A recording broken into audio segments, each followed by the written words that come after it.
Number two is that they help you hold position so you don't get pulled around. A lot of people, and again, because of the style of exercise that they're used to doing, they need to, in some respects, sort of feel the muscles working. And that might come from like a sit-up or a crunch or something like that.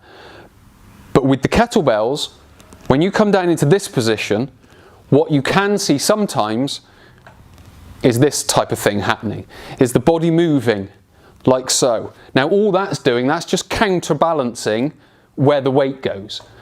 But if we keep it solid, what you then find is the muscles have to work that much harder to hold your body in position, because the kettlebell is trying to pull it out of position.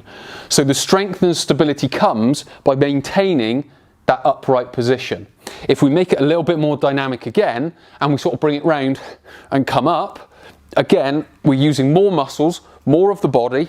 Again, we're maintaining position of the torso, and we're just trying to move and keep the arms moving to guide the weight where we want it to go. But all the time, the load through the torso is being moved when the weight moves. And then when we want to speed the weight up, as in bring it up into this position and then slow the weight down when we catch it, again, you get pulses.